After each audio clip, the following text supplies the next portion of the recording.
Having listened to the debate, Right Honourable Chair, I propose that the proposal by the Honourable Member from Buvuma be amended to read that the Minister shall make regulations and lay the same before Parliament. Beg to submit. The Minister shall make regulations and lay before Parliament. I concede, Madam Speaker. To who? We are the same. Shall. The Minister shall make regulations and lay the same before Parliament. Thank you. Minister. I concede to this amendment. Thank you. On the same? Yeah, Madam Chair, in most cases, regulations are good for implementation. But experience has shown that some ministers, when we tell them to make regulations and lay them on table, they sleep completely. Can we tag a period? Within which period? Because this is a very important sector. Can we say within 6 months? Yes. Information. And I propose that within 6 months, they read the regulations. Yes, Right Honourable Chair.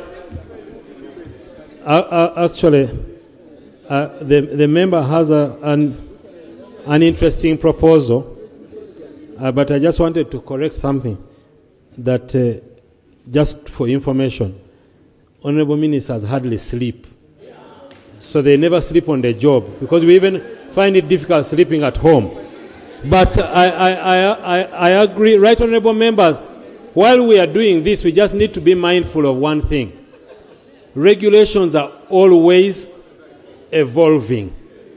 So please, let us not take it to mean that after we have presented regulations in 6 months, there can never be any other regulations that come.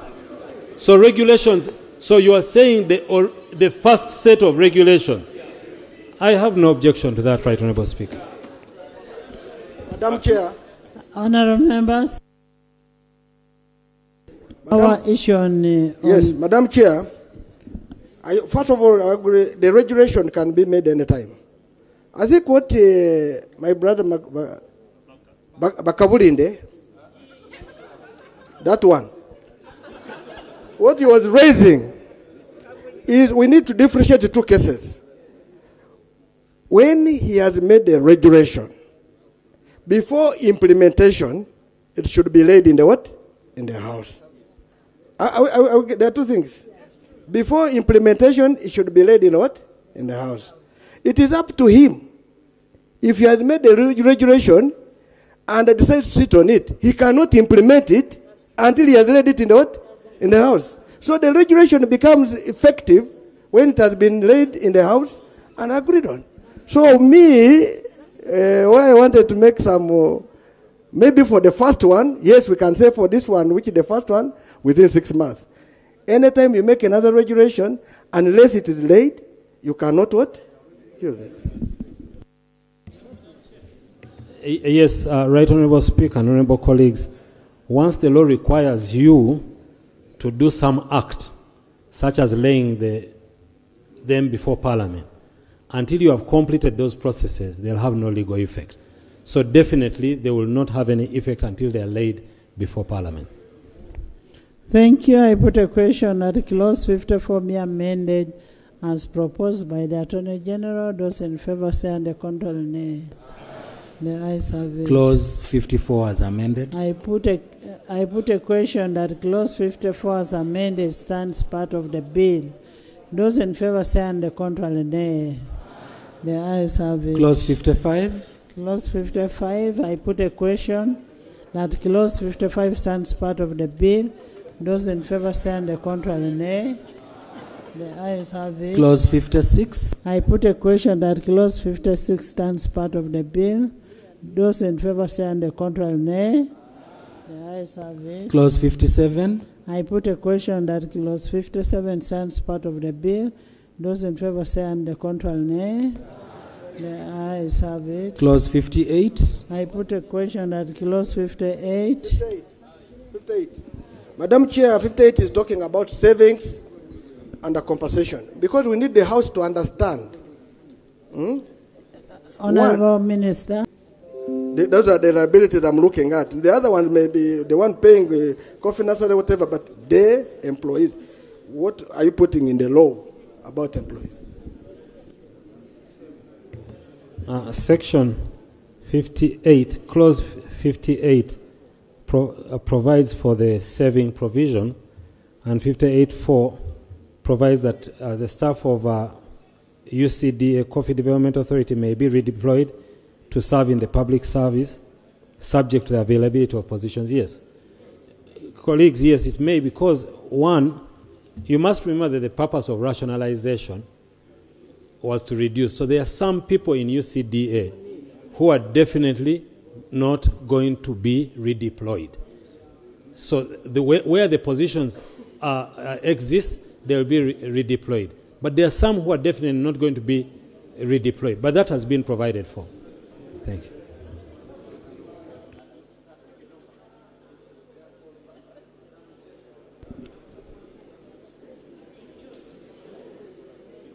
Madam Chair.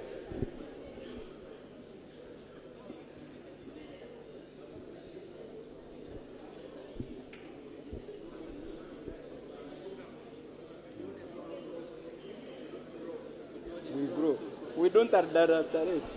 We grow a lot of it.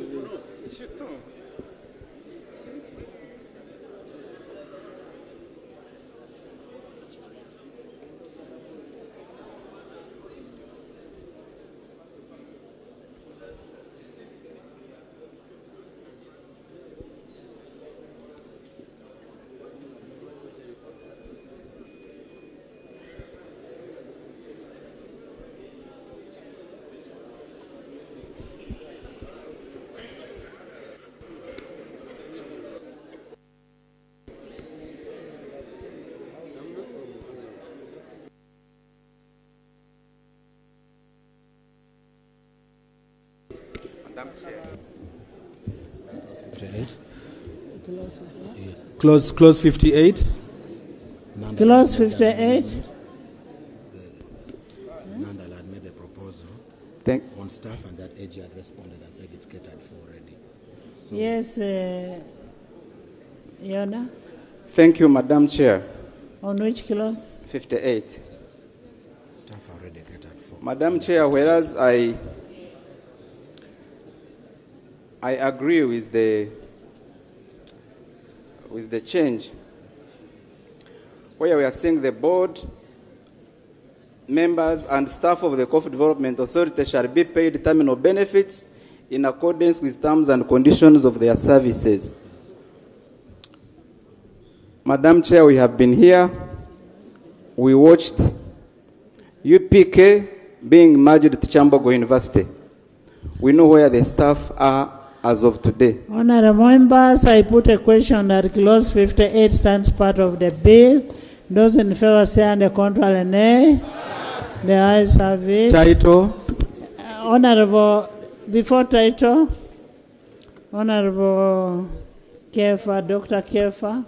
Thank you very much, Madam Chair, for giving me opportunity to move this amendment. Honorable Minister, listen to this amendment.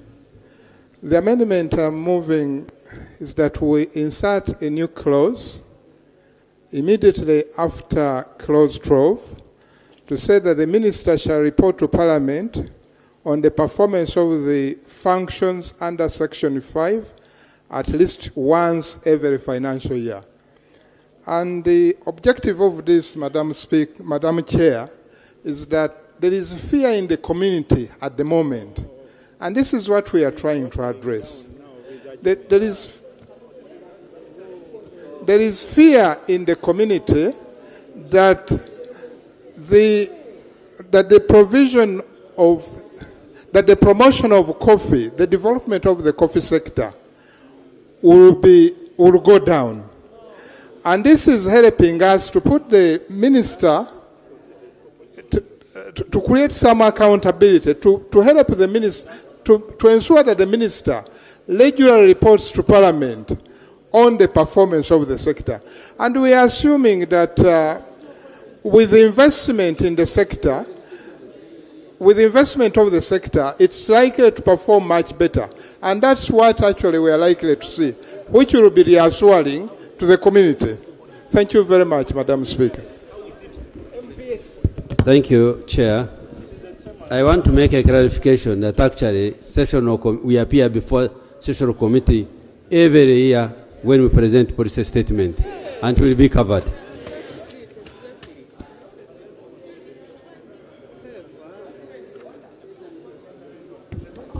Honorable members, when you look at the Public Finance Management Act, Section 13, it requires every entity, every ministry to report on the financials and physical performance of an entity whenever they are presenting the ministerial statement, the budget framework paper, and as members of Parliament, you should take responsibility in ensuring that you do your oversight role well.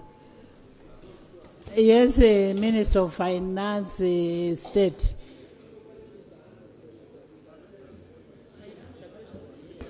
Madam Chair, thank you very much. In addition to the Public Finance Management Act provisions, also Ministry of Agriculture as a vote is audited annually.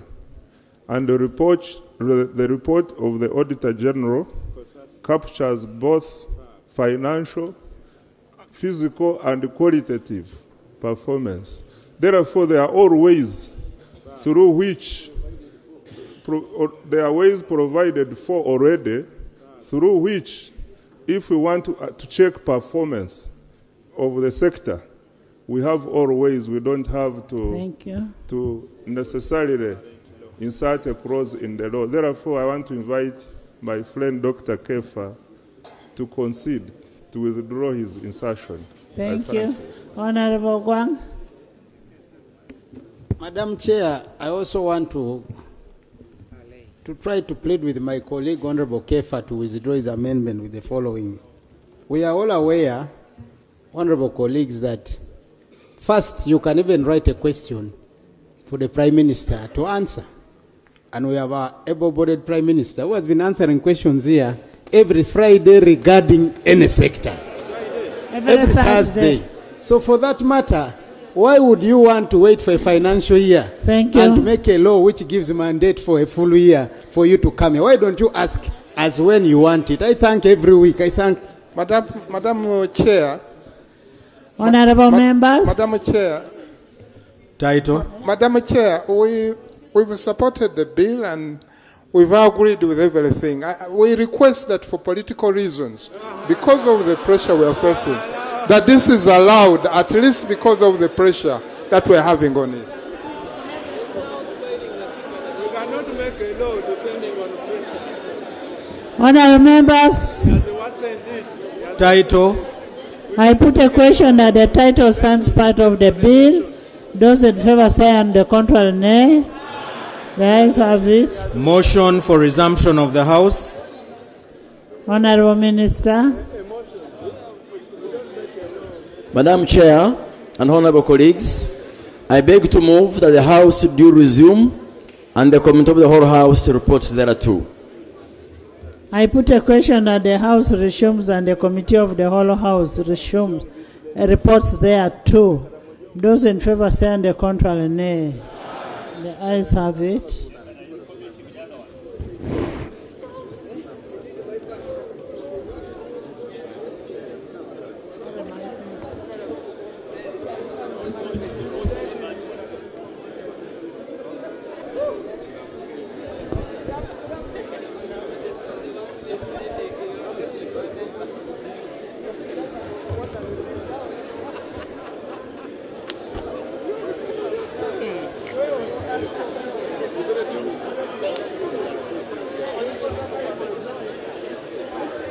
Right Honourable, allow me to thank this House on We behalf have not finished.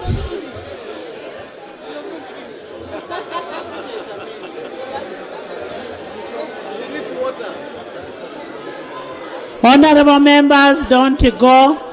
We still have UNRWA and REA and Road Fund.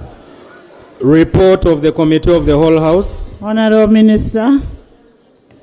Right Honourable Speaker, Madam Speaker, I beg to report that the Committee of the Whole House has considered the bill entitled the National Coffee Amendment Bill 2024 and passed with amendments. Thank you. Motion for adoption of the report of the Committee of the Whole House. Honourable Minister. Madam Speaker, I beg to move that the report from the Committee of the Whole House be adopted. I put a question that the report of the Committee of the Whole House be adopted by this House. Those in favour say and the contrary nay. The ayes have it.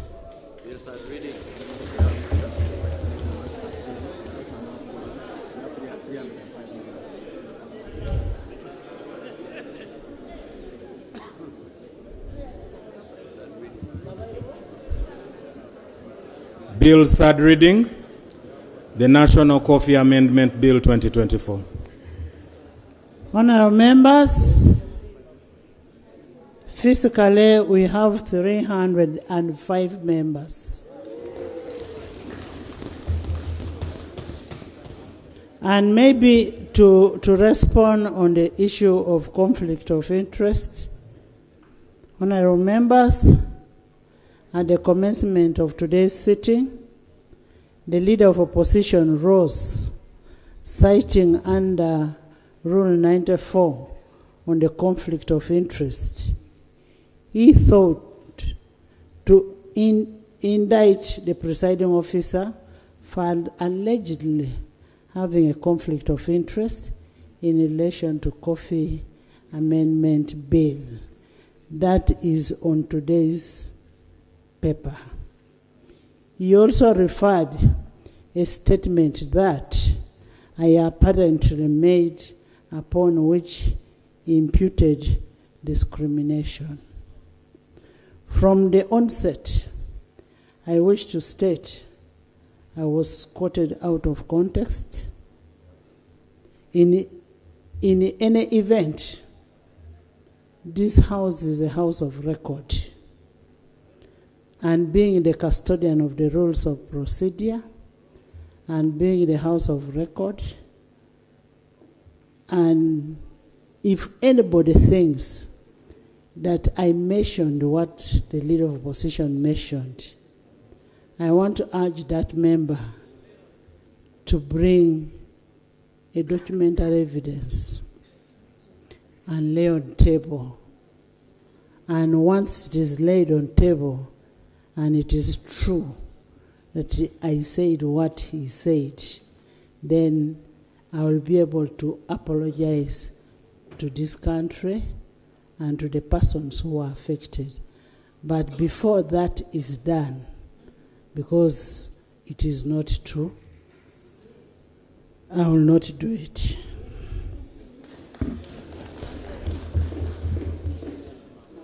Honourable members, in event of Rule 994 of the Rules of Procedure, clearly speaks on the conflict of interest. It requires a member who has a conflict of interest to declare it, and once this is done, such a member is precluded from discussing or voting on the issue before the House. We must note that Rule 94 refers to a member and not the Speaker or the presiding officer. By whatever name called, a member is defined under Rule 2 of the Rules of Procedure as a member of Parliament. A Speaker, on the other hand, is independently defined as a Speaker of Parliament and includes the Deputy Speaker. It is imperative to note that by command of Rule 77, the Speaker shall not be part of the debate but may give guidance to the House on the matter before the House. Similarly, Rule 93.4 of the Rules of Procedure, the person of the presiding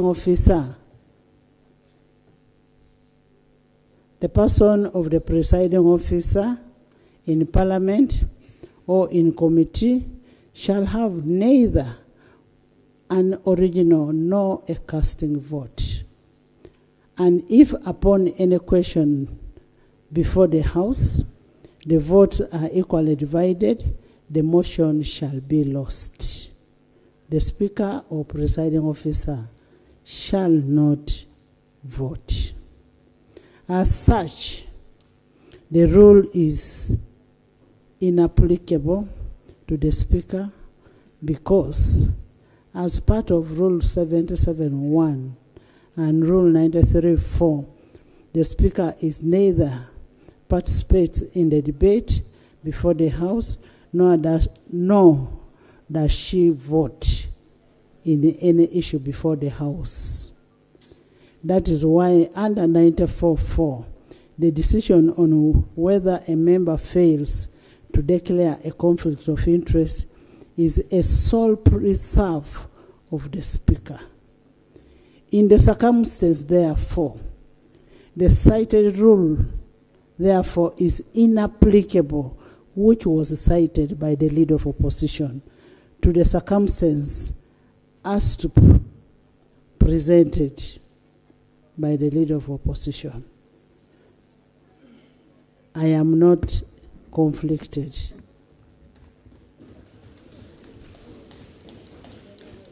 In any way. 2, he cited a wrong rule. 3, I do not vote. 4, a speaker does not become conflicted in any way or the other because she or he does not debate or does not vote. Where a vote ties, that vote is lost. So when we are debating in this House, let's debate with the logic, not politics. And I want to assure members, no amount of intimidation can ever move me away from where I am. I will remain the smiling me. And now that Trump has even won, the sanctions are gone.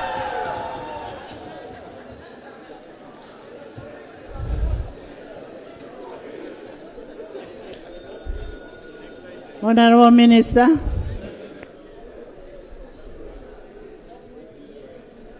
Madam Speaker, I beg to move that the bill entitled the National Coffee Amendment Bill 2024 be read the third time and do pass. I put a question that the National Coffee Amendment Bill 2024 be read the third time and do pass. Those in favor say on the contrary, nay. The ayes have it. A bill for an act titled the National Coffee Amendment Act 2024. Bill, the title is settled and the bill has been passed.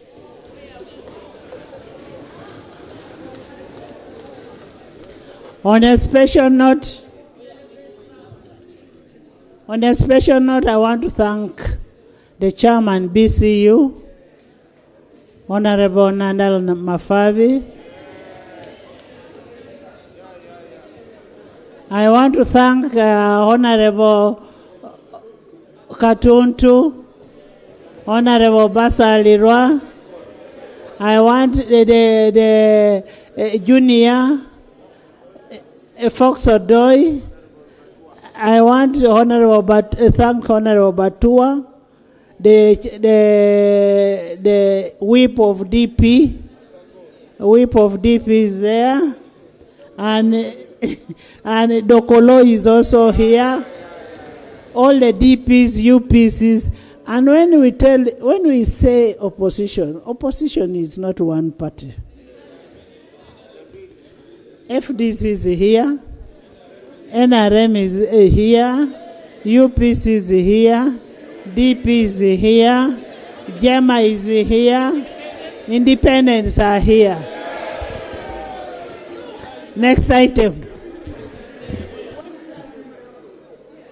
Madam Speaker, thank you for giving me an opportunity to really move a vote of thanks. I wish to express my gratitude as the sponsor of the bill, to thank you, Madam Speaker, to thank members of Parliament, to thank His Excellency the President, to thank Her Excellency the Vice President and the Right Honourable Prime Minister for the support and for the explanation and for understanding that coffee is indeed our premium beverage for the country. We all love it. We don't only drink it, we grow it, and we shall all continue to stand together to consolidate Honorable members, please don't go. You remember we stood over a bill. Can you whip your people there? They are going away.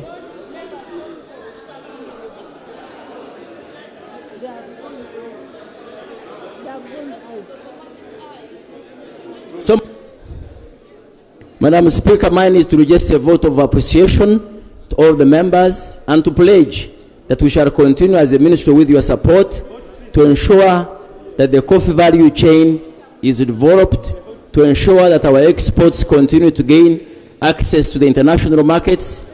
We shall ensure that our laboratories continue to be fully accredited.